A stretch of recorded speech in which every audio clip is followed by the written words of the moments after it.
ताकि चीन की चढ़ाई का काउंटर अटैक किया जा सके। और अगर चीन भारत के खिलाफ चढ़ाई करता है तब अमेरिका भारत की मदद कर सकता है। इसके साथ ही अमेरिका संयुक्त राष्ट्र सुरक्षा परिषद में स्थायी सदस्यता का पक्षधर भी रहा है, जो भारत के लिए जरूरी भी है, जिसकी मांग भारत लंबे समय से कर रहा है। तो आज बड़ी बहस इसी पर होगी, बड़ी चर्चा हम करेंगे। हमारे साथ खास मेहमानों का एक बड़ा पैनल जुड़ रहा है। हमारे साथ हैं शीलकांत शर्मा जी, फॉर्मर एम्बेसडर हैं, south Asian association for regional corporation यानी सार्क के सेक्रेटरी भी रख चुके हैं। राजीव नयन साहब हैं, फॉरेन पॉलिसी एक्सपर्ट हैं। प्रसून शर्मा जी हैं, चाइना मामलों के जानकार। रिटायर्ड मेजर जनरल जेके परिहार भी हमारे साथ हैं डिफेंस एक्सपर्ट के तौर पर। और स्टूडियो में हमारे साथ हमें ज्वाइन करेंगे air vice marshal OP Tiwari ji, defence expert के तौर पर। मैं शीलकांत शर्मा सर, सबसे पहले मैं आप ही के पास आ रहा हूं। लोग ये जानना चाहते हैं कि G20 की मेजबानी ये हम सब के लिए बहुत बड़ी बात है। वैश्विक पटल पर आज हिंदुस्तान का डंका बज रहा है, लेकिन चीन और रूस इससे दूर क्यों?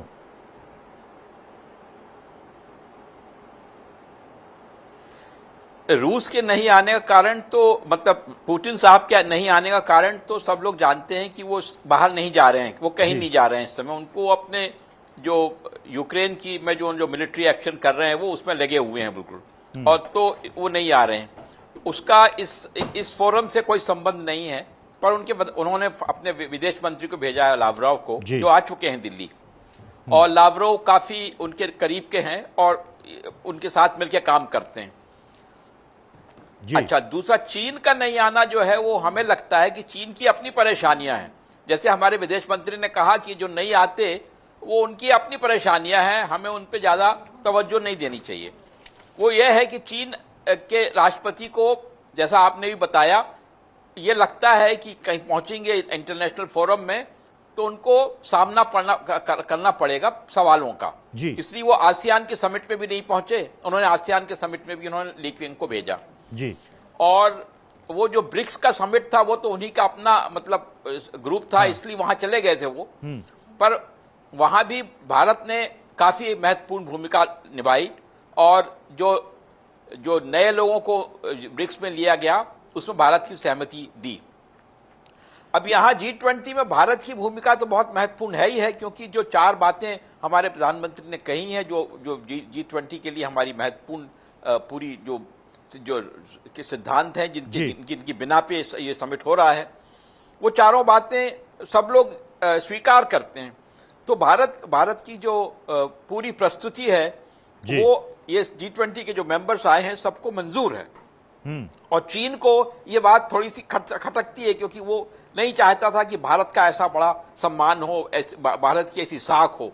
पर यहाँ जो भारत जिस तरह की मेजबानी कर रहा है उससे ये साख तो बिल्कुल साबित होती है, साफ साफ झलकती है।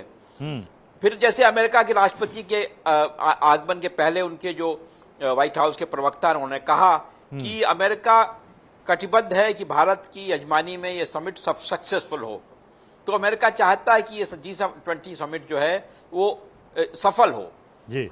ये बहुत बड़ी बात है, क्योंकि ऐसी अभी यूके के इंग्लैंड के प्रधानमंत्री आए हैं, उन्होंने भी यही बात कही कि G20 इस समय बहुत महत्वपूर्ण है और जो विश्व जिस क्राइसिस से गुजर रहा है उसमें इसकी लीडरशिप बहुत जरूरी है और भारत उसको बहुत अच्छे से दे सकता है, क्योंकि भारत की जो नीतियां हैं और हमारे प्रधानमंत्री का जो व्यक्तित्व है और जो उनका जो उद्बोधन है वो सबको स्वीकार्य है।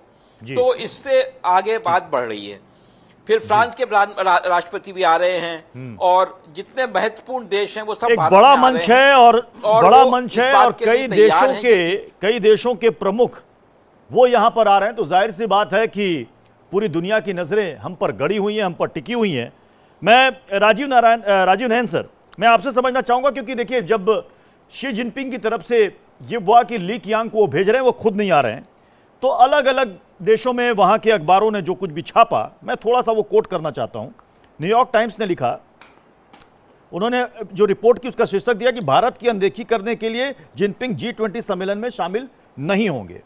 रिपोर्ट में लिखा कि 2012 में सत्ता संभालने के बाद से जिनपिंग हर बार G20 सम्मेलन में शामिल हुए। ऐसे में दिल्ली जाने के फैसले को चीन के लिए जस्टिफाई करना, ना जाने के फैसले को जस्टिफाई करना आसान नहीं है। अब साउथ चाइना मॉर्निंग पोस्ट लिखता है कि G20 सम्मेलन में शरीक ना होने से भारत को झटका लगेगा। चीन ने कश्मीर में G20 टूरिज्म इवेंट का भी बहिष्कार किया था और इस साल जिनपिंग ने विदेश यात्रा कम की है क्योंकि कोरोना के बाद उम्मीद से कम आर्थिक सुधार देखने को मिल रहे हैं। राजीव सर,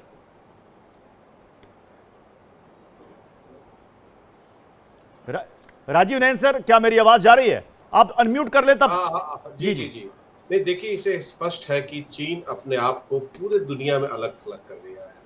जहां तक आपने न्यूयॉर्क टाइम्स वगैरह अखबारों का कोट किया, उसकी बताई बात, तो देखिए आज के दिन में जो ग्लोबल नॉलेज ऑर्डर है उस पर कहीं ना कहीं हम चाहें या ना चाहें एक अमेरिका का प्रभुत्व वर्चस्व है ही, और इन सारे माध्यमों के अंदर वो एक चीन की जो एक छवि पूरी दुनिया में बिगड़ती जा रही है। केवल अमेरिका के लोग ये समाचार पत्र नहीं पढ़ते हैं, बाकी लोग भी पढ़ते हैं। और ऐसे कई इन्फ्लुएंसर जो ये अखबार है, चाहे न्यूयॉर्क टाइम्स हो या वॉशिंगटन पोस्ट है, चाहे पाश्चात्य जगत के हैं, वो लोग इसको चीन की एक भूमिका जो है और एक चीन की जो छवि है पूरी दुनिया में स्पष्ट थोड़ी खराब हो रही है, और ऑलरेडी उनकी खराब हो रही थी।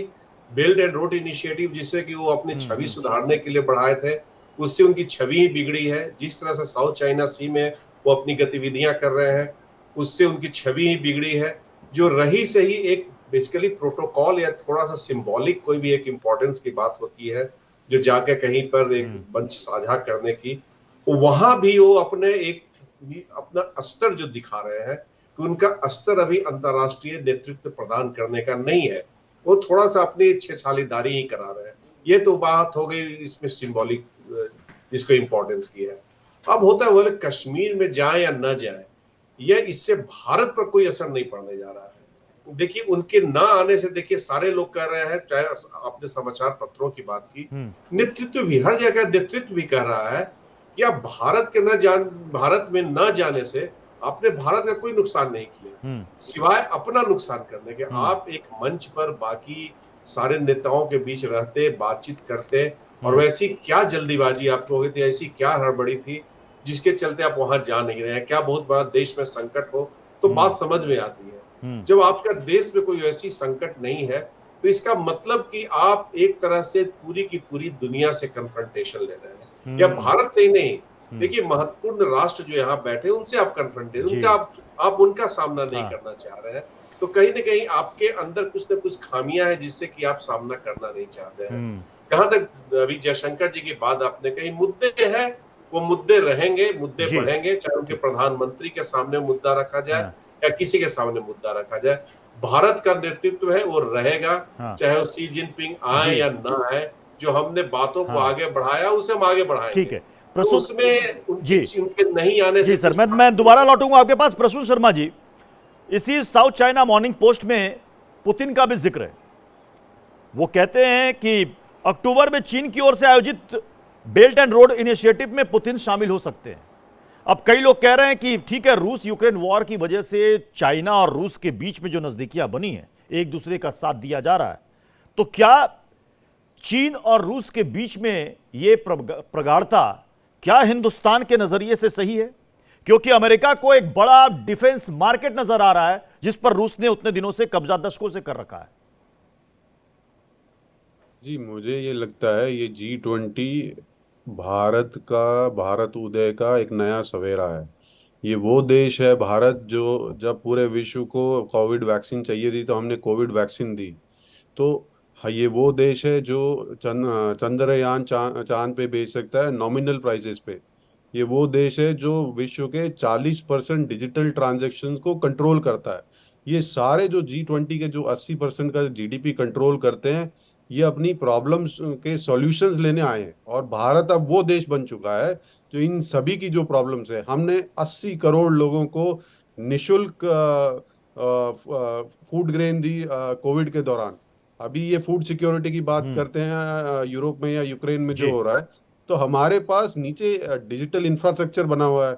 हम चाहे वो UPI हो, चाहे वो कोविड वैक्सीनेशन हो, हम इंडिया स्टैक के माध्यम से ये पूरे विश्व को दुनिया भर की भलाई के लिए एक सॉल्यूशन दे रहे हैं।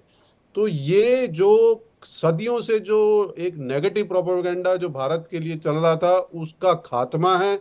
ये जो दुनिया के 20 जो बड़े लीडर्स हैं वो यहाँ आके देखेंगे कि ये उभरता हुआ नया भारत है जी। जहाँ पे डिजिटल ट्रांजैक्शंस हो रहे हैं। आप कुछ भी करिए, चाहे आप एक सब्जी लेने जाए, उनको एक फोन दिया जाएगा जिसमें पैसा लोडेड होगा, वो देख पाएंगे कि ये कैसे होता है। ये वो देश है जिसमें आप सूरज की ओर प्रस्थान कर रहे हैं इसरो के थ्रू।